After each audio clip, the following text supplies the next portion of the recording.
Bonjour, je vous propose aujourd'hui d'aborder ensemble ce que l'on appelle la matrice ou le carré des priorités. Elle s'appelle également la matrice décisionnelle d'Eisenhower puisqu'elle a été inspirée par ses méthodes d'organisation. Il s'agit d'un outil de gestion du temps qui permet de classer ses tâches par ordre de priorité. C'est un outil donc de gestion du temps qui fait partie, je dirais, de la vaste mallette à outils qui nous permet justement d'optimiser son temps. Alors la question c'est, qu'est-ce qu'une priorité en fait? Alors, une priorité, c'est une tâche qui est à la fois importante et urgente. D'accord? Donc une priorité, c'est une tâche qui allie ces deux caractéristiques, à la fois l'importance et l'urgence. Eisenhower disait ce qui est réellement important est rarement urgent et ce qui est réellement urgent est rarement important. Alors, quelle différence peut-on faire entre ces deux notions? L'importance, c'est ce qui a trait à mes objectifs, mes missions, mes responsabilités, ce qui est essentiel à mon épanouissement personnel ou professionnel, mais qui peut être aussi lié aux conséquences ou aux risques si la tâche n'est pas faite, réalisée. L'urgence renvoie à l'échéance. Plus l'échéance est rapprochée, plus l'urgence est grande. En croisant ces deux notions, urgence et importance, on va se retrouver face à une matrice dans laquelle on va trouver des choses qui sont importantes, des choses qui ne sont pas importantes, des choses qui sont urgentes à faire et des choses qui ne sont pas urgentes. Donc on aura ainsi des choses importantes et urgentes, des choses importantes mais non urgentes, des choses non importantes mais urgentes, et enfin des choses qui sont ni importantes ni urgentes. Alors reprenons chaque cadran. Une tâche importante et urgente, c'est une tâche qui exige une attention immédiate et qui contribue à nos objectifs à long terme. Elle est indispensable à notre existence, elle est au cœur de notre mission. Par exemple, je dois rendre un rapport professionnel pour une échéance qui est fixée à demain, ou je dois aller aux urgences parce que je suis blessée. Si on est bien organisé, si on a bien planifié, on ne devrait trouver ici que des tâches de type crise, imprévues ou ponctuelles. Par exemple, réparer sa voiture suite à un accident qui vient juste d'arriver, ou bien aller à l'hôpital car sa femme est en train d'accoucher. Deuxième cadran, des tâches importantes mais non urgentes. Donc ces tâches non urgentes, mais elles nécessitent pourtant, elles contribuent en tout cas elles sont nécessaires ou contribuent à la réalisation de nos objectifs personnels ou professionnels. Je dois passer du temps avec ma famille, je dois m'inscrire à une formation pour acquérir telle ou telle compétence, je dois organiser mon planning de travail. Les tâches de ce cadran-ci sont celles qui nous apportent le plus de satisfaction. C'est donc celles auxquelles on devrait consacrer le plus de temps. Mais cela suppose de planifier, c'est-à-dire de définir le délai de réalisation et d'être aussi au clair sur ce qui est important pour soi. Parce que si je ne planifie pas les choses ici, très vite, elles vont devenir urgentes.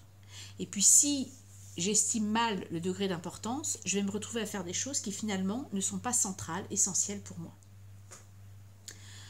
Troisième cadran, des tâches qui exigent ici un traitement urgent mais qui ne servent pas directement nos objectifs à long terme. Elles ne sont pas importantes pour nous, mais elles peuvent l'être pour d'autres.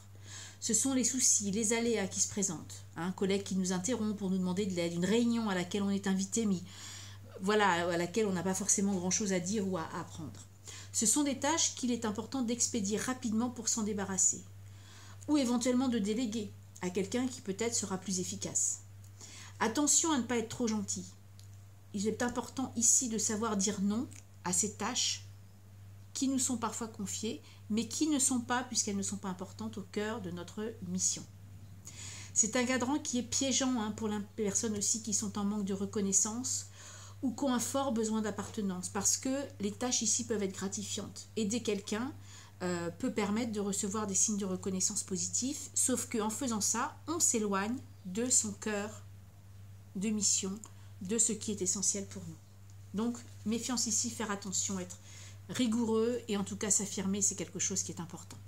Dernier cadran ici, non important, non urgent. Ce sont les activités de distraction qui sont donc ni urgentes ni vraiment importantes par rapport à nos objectifs à long terme.